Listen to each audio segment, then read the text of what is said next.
on behalf of Safepedia for joining us for this lunch and learn on stress management and wellness. It's really great. So we are joined again by my friends Sylvia and Sonia, and I'm going to let them introduce themselves a little bit.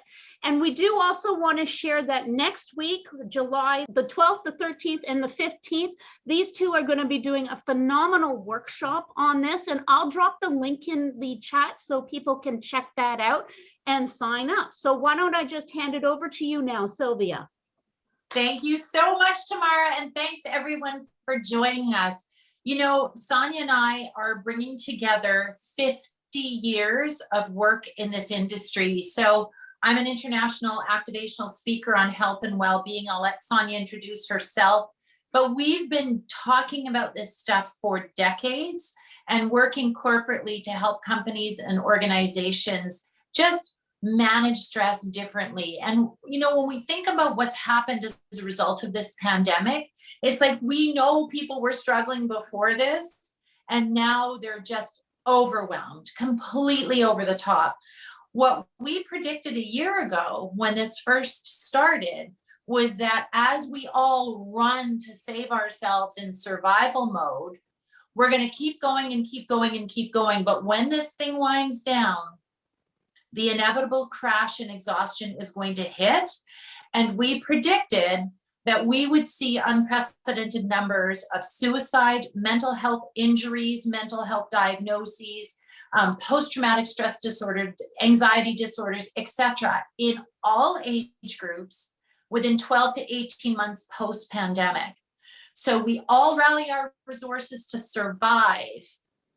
But what happens when we are depleted?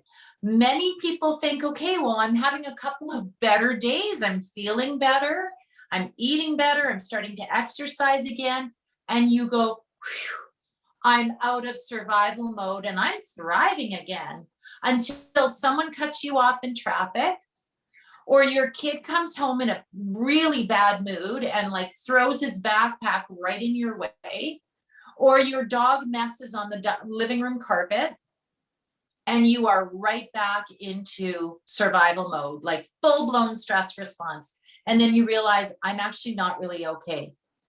So what we want to share with you is just a very brief introduction to what we talk about in our leadership series and some very quick tools today. And Sonia's going to take it away with a little bit of information or just a story of kind of how bad things have been.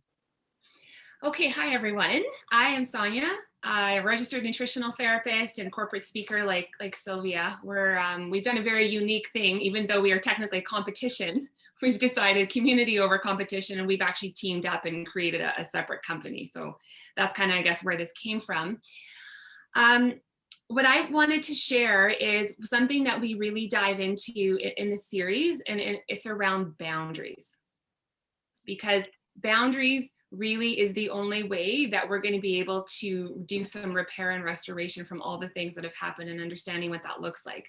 Boundaries to keep us from feeling worse, and also boundaries that create a space where we can just take a breath, do some breathing, repair our nervous system a bit, and try to get back into even beyond where we were functioning before 2020. Because like Sylvia just said, and we always say, we were paying people to teach us how to do basic things like eat, sleep, and breathe, spend our money, love, and move before this pandemic even happened.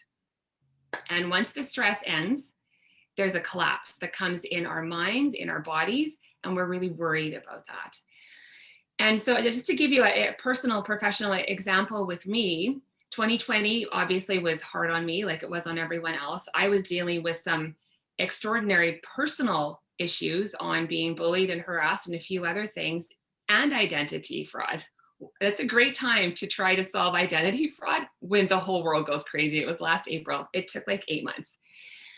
So coming down now, things are starting to settle down a little bit. I've gotten to a point now in my practice where I realized people are not just my one-on-one practice. People aren't just coming to me with the other issues, paying me to teach them how to eat, sleep, and breathe anymore. They're coming to me with almost a year and a half into a pandemic and all that brought. And I'm in a unique position in the community where I work. I'm on the natural health side of things, but I'm trusted by a lot of the medical community as well. So I get a lot of referrals kind of when doctors give up and don't know what else to do. They're like, maybe Sonia with her 2 years of education can help you. And I've gotten to a point now where I'm having highly trained mental health professionals breaking down in my office. And I've realized for myself, I'm actually in no position to help these people right now. So I've had to put my one-on-one practice on hold because I don't have the space for it. And that is a boundary. And I know some of you are like, oh, I wish I knew how to have that boundary probably right now. And maybe you're in a position where you can't. But that's something that we really go into in this series, is finding where those are and figuring out how to communicate them in an authentic way where people really can hear it. They don't always have to like it, but when you're sure about it, it's a lot easier to do that. And so I just wanted to share that story because you're not alone. If you're having your days where like, I don't know if I can do this anymore, and you're those people that are trying to help everyone else stay sane while also trying not to have a nervous breakdown, a lot of us are in that place right now. And we just want you to know that you are not alone, and there is a way out of this for us. So yeah. What we want to give you today is a little bit of insight from our perspective and the way we talk about and communicate and give insight into stress and what it does in the brain and what it does in the body. Because fundamentally, if you really understand what's happening in an impersonal way and what's really going on, you're less likely to feel like it's your fault. And if you don't feel like how you're feeling and what's going on is your fault, you're more likely to take action on it. So Sylvia is going to jump in, give you a little overview of stress in the brain, and then I'm going to go stress in the body. It's kind of all the same thing, but it kind of helps with our tired brains right now to do it that way. So Sylvia is going to say a few things here on that. Yeah, thanks, Sonia. You know, what's really important from our perspective and why this is such a passion project for us is because the buck stops with you as leaders. And the responsibility seems to be all on your shoulders. And when you don't have the resources to deal with everyone else, there's a ripple effect, right? There's a cascade that happens within the organization. So everyone's looking to you to have your poop together. You're looking to yourself to have your poop together. And by not acknowledging that you also need some help, you are going to be one of the first casualties, perhaps. You are in the best position to help others once you've helped yourself first. So we want to give you some information that will help you right away, and then some tools eventually in the series to help your people and your families. So understanding how stress affects you is going to be key to understanding how to get out of this condition or state. When you are in the stress response, and we'll give you all the fancy names for this in the leadership series, but when you're in that stress response, understanding the science of what happens to your brain is really, really important because there's a direct link to safety and judgment. So when you're in that stress response, think of any situation. You've had an argument with someone, you just got cut off in traffic, you're coming to work full of anxiety about what you're going to be dealing with. That's the stress response. And when you're there, the brain is designed to keep us alive. The whole stress response is designed to keep us alive. And so in order to do that, the brain shunts blood flow to the back of the brain, which is the primitive brain that will allow us to run from an animal or fight an animal. It's the fight or flight response. It's the primitive brain that governs those responses, and that whole stress response, that running or fighting, so that we can save our lives. But the guy who is a bully at work isn't necessarily a threat to your life. So we can trigger that stress response by simply being afraid of what someone might say, by looking in the mirror and going, oh my God, it's bathing suit season. Ugh. Right? We can trigger the stress response with thoughts. There is no saber-toothed tiger. Here's what happens to us. I want you to imagine that you've had an argument with your spouse on the way to work. You're in the stress response. You show up to work. blood flow has been shunted to the back of the brain, which leaves the front of the brain offline. Now, here's the thing. You don't really notice this. You just know you're preoccupied. And we often think of that as being the most dangerous part of a brain on stress, but it gets worse because this front part of the brain that isn't getting the major blood flow when you are in this response is responsible for troubleshooting, problem solving, anticipating a hazard before it's a hazard, connecting with people so that you can work together, organizing, managing time and resources. All of that stuff goes out the window, and you know this. I made coffee yesterday, but didn't put my coffee cup under. Why? Because my brain is not troubleshooting because I was preoccupied with something. And it wasn't even something bad. It was something very exciting, but there's some stress associated with it. And so my frontal lobe checked out, went offline, and the primitive brain was just worried about surviving, not about coffee.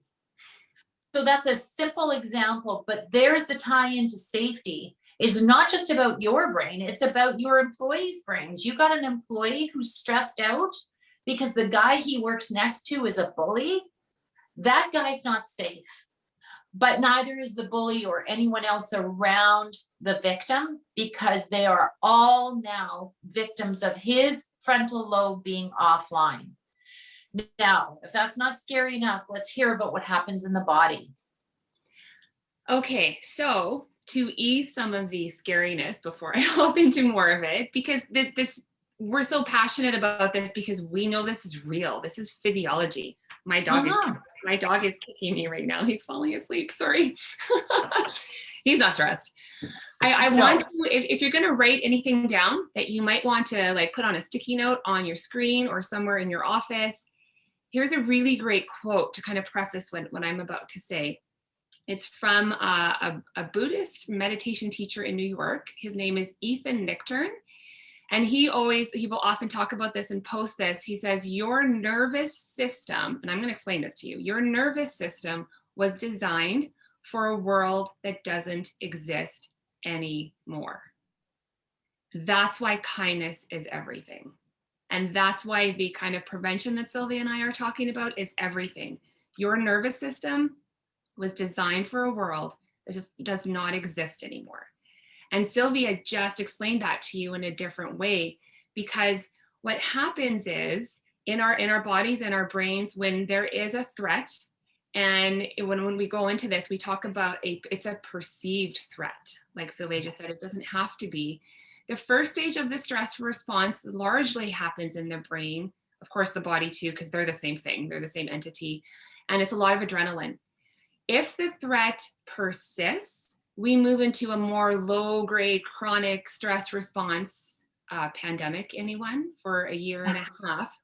And we move into the second stage of the stress response, which is where cortisol becomes more present. Cortisol's great if you have to get through a tough time for a couple weeks or a couple months, a year and a half. And if you were stressed like me for 3 years before this pandemic happened, going on 5 years of a lot of cortisol, the damage from cortisol is extensive. So cortisol, which is not helpful during a pandemic, cortisol dampens the immune response because your archaic, your older brain and your nervous system are not designed to understand the difference between a real threat and something that just looks like a circumstantial threat. So cortisol dampens the immune response because your brain and your body are designed for, well, if this lion eats me, what does my immune system matter? And then it also shuts down your digestive system, because if this lion eats me or this bully kills me, even though logically they probably aren't going to, why do I have to digest the food that I just ate? It's completely irrelevant. So the body's wonderful in that it had this and we evolved to this, which is why we survived. But basically, I was teaching a group of teenagers yesterday and I said, really, at the end of the day, psychologically, societally, culturally, civilizationally, we have evolved way faster then our psyches and our nervous systems have been able to, our brains are keeping up, not too bad, but our nervous system is behind because it makes a lot of those decisions and impacts and works with the back of the brain that does the stress response. So it just doesn't help to have all of this fear and this misinformation and all of this stuff going on during a pandemic to leave us in a stress response that dampens our digestive system, which can make us nutrient deficient, not giving our immune system all the resources that it needs, but then it's also dampening the immune system.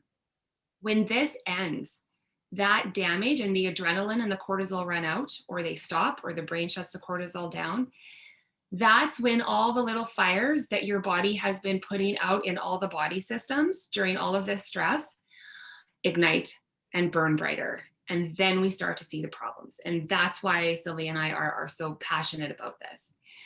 So understanding that helps. That quote, I promise you, if you put that up and you take a look at that for about 7 days, you will start to look, even with this little bit that we're giving you today, you will start to look at your staff differently and yourself and your kids. So one of the other things that Sylvia and I want to do for you today is give you a different question. Most people that know me know I love to ask hard questions. Sometimes they get me into a little bit of trouble, but they're just questions, because the harder the question you're willing to ask, or the more different of a question you're willing to ask, often the answers come easier and are more obvious. So Sylvia is going to give you a different question to go along with that nervous system quote that will also help you this next week. Great. So this is a little tool that we want to give you today, just a little teaser, if you will, of some of the things that we deal with in the workshop that we're going to be doing next week. So when you think about, I'm going to give you a different question to ask, and I want you to ask yourself, how would this affect my degree of stress? Because the question that we're going to give you, that I'd like to give you to ask, is specifically designed to get you out of the stress response. So it's a tool that you can use for yourself to get you out of the stress response, but also others. So I'm going to give you an example of something that might happen at work. An employee is at work, at their workstation, and you go and tell them you've got a new policy that is rolling out, and you hand a copy of the policy to the employee, and you say, this is the new policy effective Monday. So I want to make sure you have a copy, and I'd like you to sign off that you've read it. The employee reads it and immediately loses their temper. We did this in the 90s. It never worked then. It's not going to work. You don't know the job. I'm the one doing the job. And the reaction is, whoo, very big. And your thought is, what is wrong with this guy? Which leaves a wall between you and them. You're angry now too. You're not showing it maybe, but there's resentment because this guy is way over the top. And if nothing else, you're just frustrated. That creates a wall between you and the employee. But if you ask this question, it will dial down your stress response and build a bridge between you and the employee. And the question is not what's wrong with him. The question is what's happened to him that he's reacting this way. Can you feel the difference in the energy of that question? It creates an opportunity for empathy. And empathy is a bridge builder. It allows you to say, Joe, tell me how you're the expert here. Tell me how you see this working. Let's see if we can come up with a strategy to make this policy work. It's new from corporate. We got to find a way. You're the expert. How do you see it happening? How do you see it playing out? All of a sudden, the stress response is virtually obliterated. Right? It's a way of creating communication. You can use it for yourself too. Instead of being so hard on yourself when you have a bad reaction, your spouse says, you know, we got to put more money in the checking account, looking at you as if it's your money that's going into the checking account. Instead of losing your mind and saying, what's wrong with me? Why am I so upset about this? Asking yourself, what's happened to me that I feel so upset about this? It just gives you a breath, a moment to take a step back and have some empathy for yourself instead of being so hard on yourself, which just adds stress and gets you out of that stress response. We're going to give you tons of questions like this and different ways of looking at things. in the leadership series next week. But can you see how that would dial down that response? It really, really works. Sonia, you're going to go on and talk about why some of the stuff that we've been doing for wellness recovery is just not working. Sure, I will. This is one of your favorite topics. Yeah, I guess it probably is. So you will recall my little story earlier about my boundaries and why I stopped doing for a period of time some of the one-on-one work. And just as an example of what Sylvia just said there, I did that and it was the best thing I could have done because so many other things are just better now and going better. I used the better question. I didn't say, what is wrong with me that I can't handle a highly trained mental health professional having a breakdown in my office? I don't even ask myself that because I live my life according to the stuff that I teach. I said, okay, what has happened to me that I just can't handle this one-on-one stuff anymore because it's too much? And then I looked at my timeline, even from the last year and a half, never mind the last 5. And I'm like, okay, yeah, there's nothing wrong with me. I need a little bit of a break. And I think the beauty of the way we have designed this leadership series is because it's very focused on you, the person that shows up for your wellness recovery, because Sylvia and I know a secret. We know that once you learn some of these things, if we give you 25 things, and we're not going to overload you, but let's just say hypothetically, we gave you 25 things to learn. If you latched on to 2 or 3 of them that resonated for you, and they started to help you, and you were more in your parasympathetic rest and digest nervous system than you were before you started practicing things, that change vibe resonates in the office. You automatically feel different to the people in the office, so you're already helping them that way. And you are going to look at the problems that they come to you with differently. You're going to have different questions, and it's going to be authentic and natural because you're living them here. And then it automatically goes out to your people. So I hope that makes sense. Like, that's the magic of what we're doing. It's for you. And we'll talk about the problems you're having and give you strategies because we're corporate wellness, strategists basically. But that's going to be the beauty of it. If you feel better, you have the capacity to help other people feel or do better and to catch things. And at the end of the day, it is a diverse group of topics and angles and perceptions and concepts that we put all together because there is no one pill answer for 2020. If that pill existed, we wouldn't have been in the state that we were before 2020 happened, paying people to teach us how to eat, breathe, and sleep. Like, that's a big problem. And most people don't even understand how bad that really is. Do you think 100 years ago, 150 years ago, that anyone had a job teaching people how to eat? Unless they were very, very sick and they were the medicine person that lived in the village? No. So it's why it's important to have this big picture perspective, to understand that everything works for someone, nothing works for everyone, which is a big philosophy I've always had. And we're just not going to get there unless we take the opportunity and do the best we can with what we have now. Is like, we have to start looking at the whole person, the whole life. This work-life balance, leave the personal stuff at home BS just needs to stop, because your employees, anxious kid, IBS kid, spouse that just got laid off, sick dog, and ailing grandparents, they all come to work with them every day. If your wellness strategy for your people is not comprehensive for all of these things on some way over a period of time, one lunch and learn isn't going to cut it. One supplement isn't going to cut it. One medication is not going to cut it. And that's where this thing comes from with Sylvia and I. We are having some conversation in the chat, so I do want to kind of bring that in there. Let's do it. Yeah.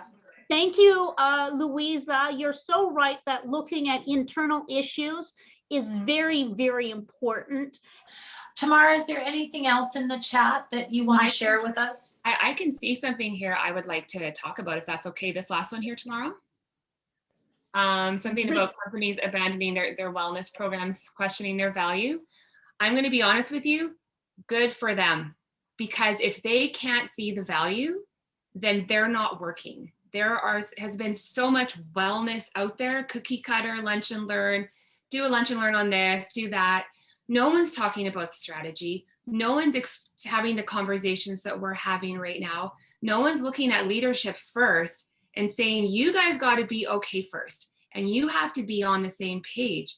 Even if you, like, I always, when I go into strategy meetings, it's like, you don't have to help everyone all at once. A cookie cutter theme, nutrition, if I have a rant somewhere on my LinkedIn page, don't do another challenge. Like 2020 just happened. Why would you even do that? So if companies are abandoning wellness programs, to be honest with you, then they probably have a good reason for it. And I probably would look at the program and go, this is rather pointless. Because people need strategy, insight, empathy, and leadership needs more support because they are really the front line for all of those things. If you've got 10 people that have a leader that they know they can go to when SHIT is going down at home and maybe get a couple hours off or be able to adjust something and not feel afraid, then they won't be in their stress response with their front brain disconnected all day, worrying and freaking out about the conversation they have to have. Yeah. Like, I'm going to give you just a very simple example of how this works. I worked with a company in Texas. So they're a very large North American based company, but I worked with their Texas division last year, and they had some wellness initiatives that they were offering their people, and the attendance was very, very poor. So when I did my work with them, I did some work with the people that were actually doing the work, but then I came back and brought that feedback. I distilled it into themes and worked with the leadership team on a strategic plan to initiate whatever based on the feedback, to initiate things that would create culture and well-being changes in the organization. And the leadership team was completely shocked by what the employees told me when I asked them very specific 3 interview questions. And when we looked at what the employees were experiencing, there were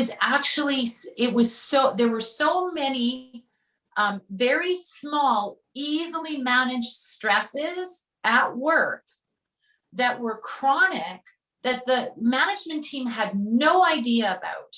Mm-hmm. One small example, really poor training of new employees. So the turnover was, and not only was it poor training, but those employees were being bullied for not keeping up.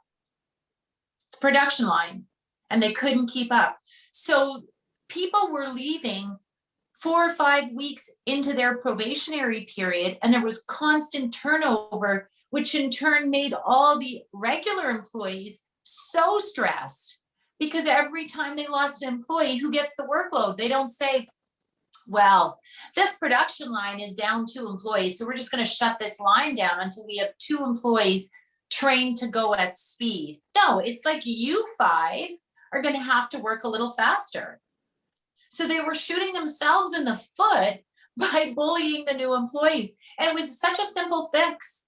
We need more trainers. We need more training hours. We need a little bit of training for the employees to cut new employees some slack and just love that they've got a new employee, because it's going to eventually ease my workload, make them feel welcome and that you want them there. And that's a different approach. And that created culture change. Simple fix. But if no one asks the questions, what do the employees need? Then what happens? Well, we should do a smoothie day. We should do a walking program. Maybe we should have yoga on Fridays. Well, if nobody needs that, why are we doing it? Okay, end of rant.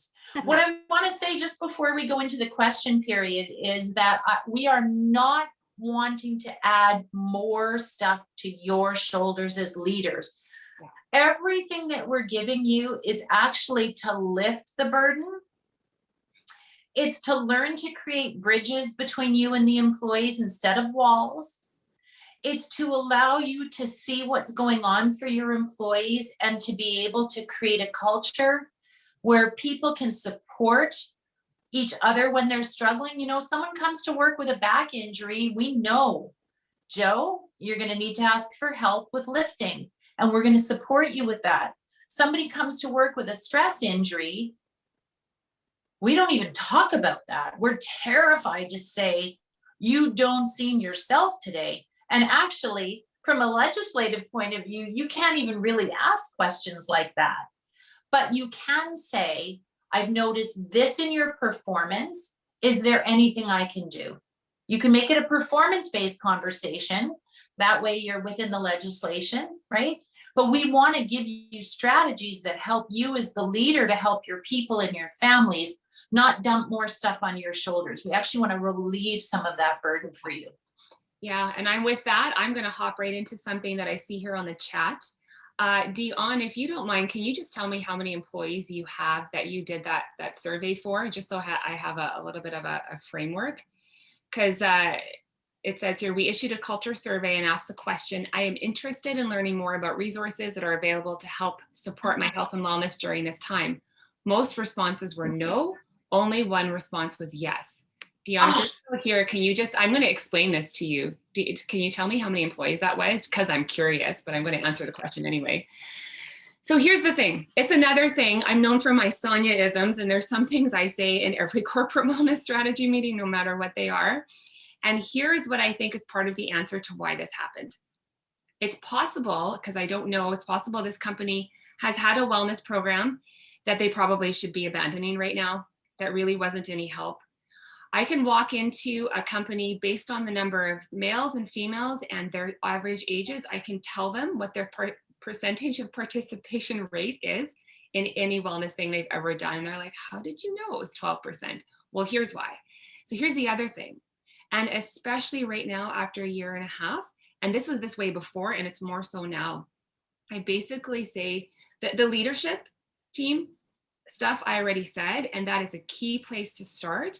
And the other thing is, most employees, majority of people who are working have kids or are going to, right? Maybe alien parents. But the thing is, in a wellness strategy within your company, and it's unfortunate that this has fallen to companies because our healthcare system is very overburdened. But in this situation, if you can't figure out a way to help the parents that work for you with little Susie's anxiety and little Johnny's IBS, they aren't going to help themselves first because they don't have the energy for it.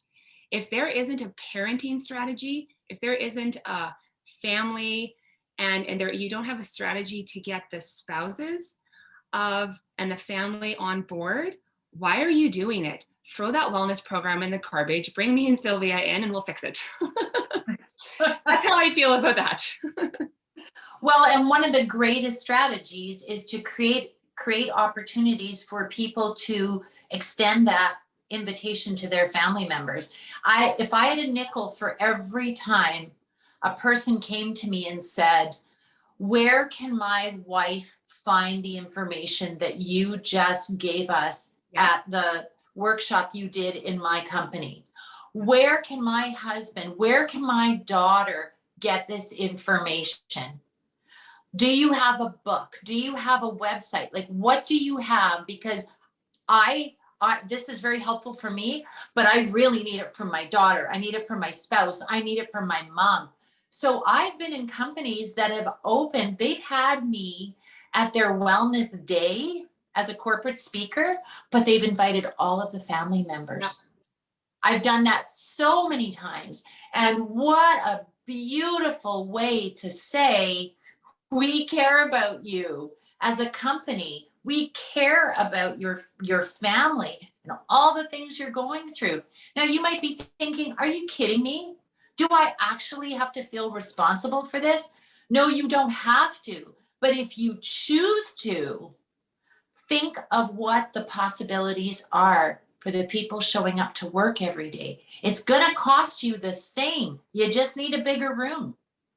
Yeah, and the thing is, and I'll just add to that as a positive on this, I bet if that question that was, asked on that, if that question was instead, are you interested in some experts or resources or sessions to help with parenting for all the stress your kids are experiencing and some tips and tricks and resources for caring for ailing parents and those kinds of things. How interested are you in, you know, some wellness events that your whole family can attend or can be a part of? That the answers would all be yes, or it would be not applicable because I don't have kids. And the other thing is, until you draw this out on paper and on the board and, you know, go through the strategy and stuff like that, companies don't understand that if you can get that, and if you have the family buy-in and it's making their lives better, do you know what happens to your good employee retention, guys? Mm. And it does not cost that much, because here's what else is coming. I just gave you good news. I'll give you a little bit of bad news. These kids that just went through this pandemic and have never seen anything like this in their life and have had difficult time at home, have probably had grumpier parents, have lost friends and been separated from them, like in the school system and stuff like that. Guess who's going to be paying for those anxiety and IBS medications in a few years? They're on your employee's plan, aren't they? Like, this is a very real thing, and it's very realistically preventable. Now, I do have some questions in the chat, and we're at 15 minutes too, so maybe I'll get those in for people. So Alan asked, how do you feel about people modifying their attitude about their stress to reduce cortisol? Absolutely. The way you choose to look at things, and I deliberately use the word choose,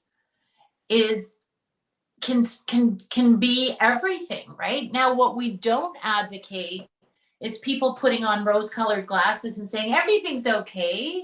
It's just a first world problem. We cover this in the series.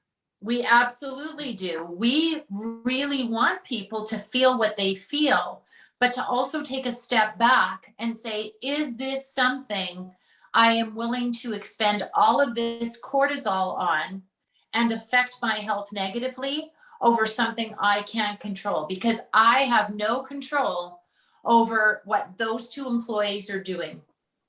I'm not the leader. I'm not the manager of those two employees. And yet I let them upset me every single day. Do I need to let them upset me? Or can I just take a step back and say, you know what? That's actually none of my business. That's not my problem. It's not they're not my monkeys. It's not my circus, right? We have to learn to do that. It's the same thing in families. It's that pretentious brother-in-law that at every family gathering makes you want to just strangle them. You have to take a step back and leave the room, or you can stay there and stew in that poisonous experience of the stress response. But you have the choice to pull yourself away and say, this is not my problem. This is really not something worth getting angry and upset about. That affects my health. Yeah. I've said that to people. I will not let you make me angry. That's not good for my health. Yeah. So I'm actually respectfully going to end this phone call. And I hope that you have a good day. Yeah. And then I'm going to bring that back full circle with the next thing that I see here. And then tomorrow, if I miss something, you can let me know. So you've got that. And we actually have a significant portion of what is a day 2 when we actually take you through exercises and strategies for that are really day 2. So then we also have another side here where someone is saying, when I'm stressed, I just start crying. Is this normal? And so here's the other thing that you're going to get from Sylvia and I. The stress and the stuff that has happened now, it needs to move out. Yes. Assuming you're not crying for 12 hours and you're still semi-functional during the day, if you get stressed and that's what happens, that is just an indication from your body and your soul of where your nervous system is at.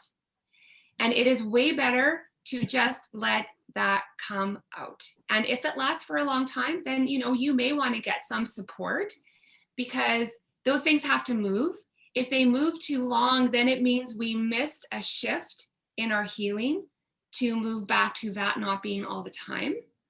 But if it's relatively new and it's a real trigger, we also have to create a space. When I was talking about boundaries before, we have to be able to cry, because with all of the research that's coming out on the nervous system right now, which is amazing and beautiful, I had a bit of an episode where I was kind of wondering, like, am I having a nervous breakdown? Why can't I stop crying? There was a trigger and a thing that happened.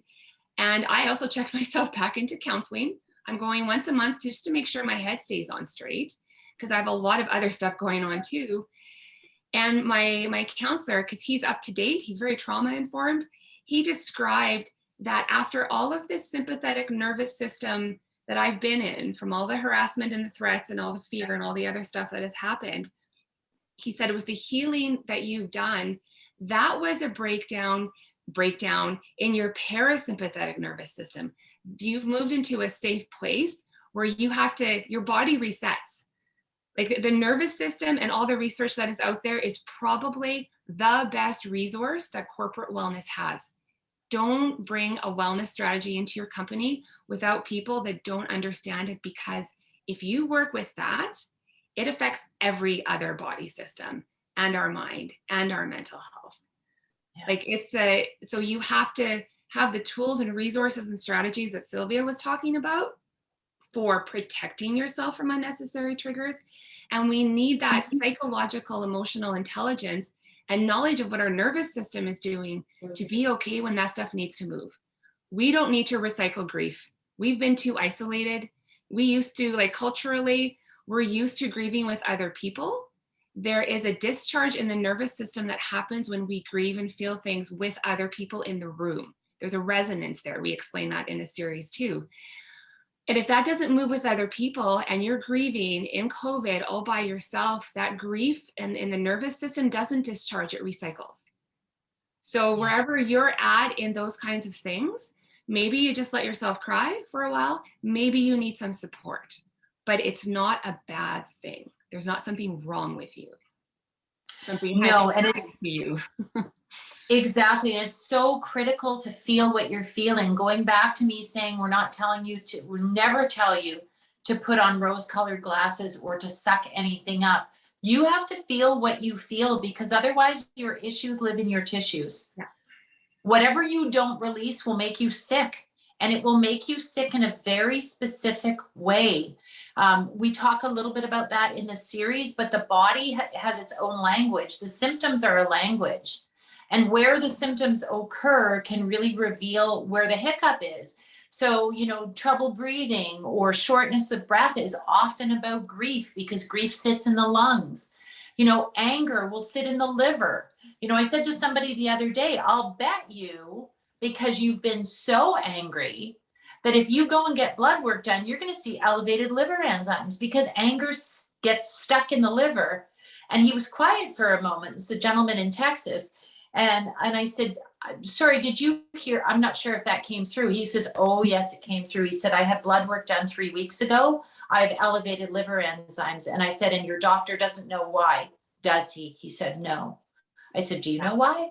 He says, yes, I'm going to work on the anger. So the human body is absolutely magnificent and tries to get our attention by whispering a little bit. And when we don't pay attention, it has a full-blown tantrum. Yeah. I mean, really, at the end of the day, the work that Sylvia does, that I do, it all leads back to this understanding of the nervous system, because it decides where the stuff it couldn't discharge goes in the body.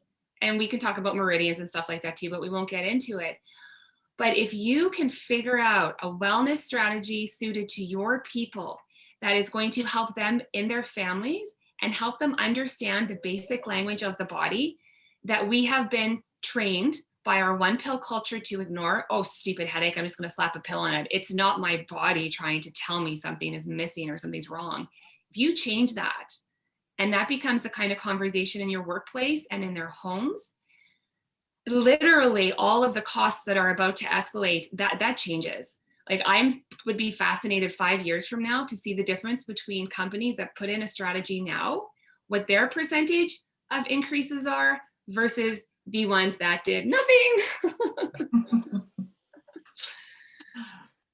Yeah. What else are we missing there, Tamara? What else should we talk about? We have another individual, Stephen, who's asked, when he's stressed, he finds that he I find that myself shutting down emotionally, and people around me think that they have done something wrong since I won't talk or respond to anybody. Least I come across as angry, and this can go on for a few days. Is there a coping strategy I can apply that can help in such a situation? Sylvia, can I hop on that real quick? Yes. I have something to add. I'm going to just gently flip this on you a little bit. I'm going to say that that is a coping strategy that you have, that you will have to very self-compassionately look at.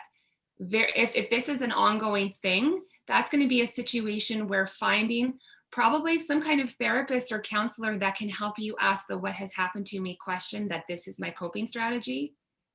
I feel like that's probably the answer there. Sylvia, do you have anything else to just kind of throw in there? Yeah, that is the flight part. Yep. Of fight or flight. It's where you flee into yourself. It's where you're running away from people. And so that, you know, the question always is where does that come from? Because that's a safety thing. That's a protective thing. You don't feel safe, so you retreat. Yep.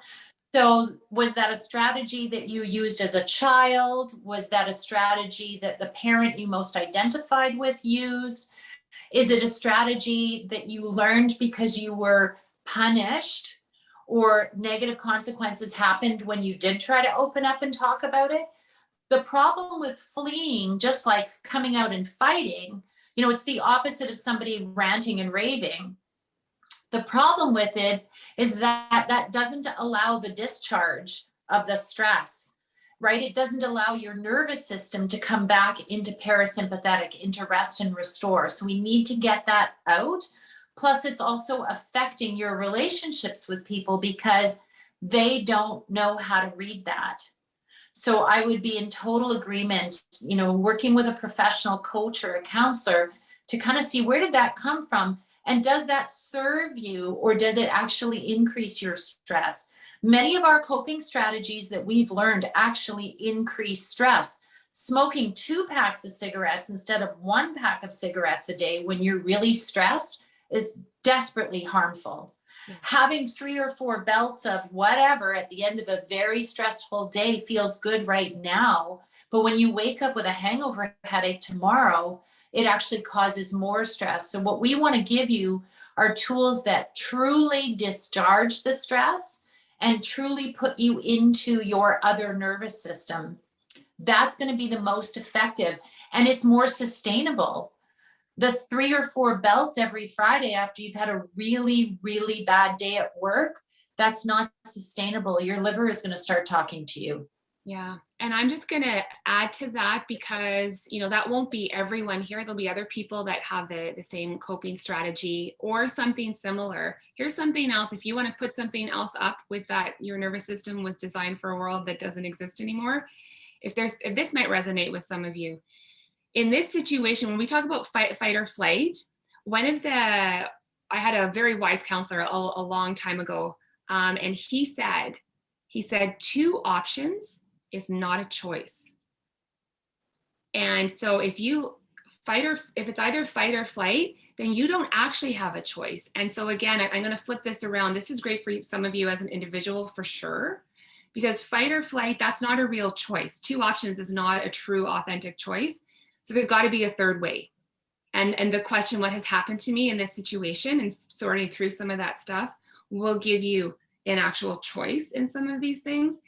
And then if you flip that around, if you can self-compassionately put that on you for your life and look at the places where you've only had 2 options and you've regretted a choice, it wasn't a choice. So that helps with self-forgiveness a lot of the time. If you start to live that a little bit, you'll find yourself in your office at some point and someone comes to you and they're like, I don't know what to do because it's either this or this.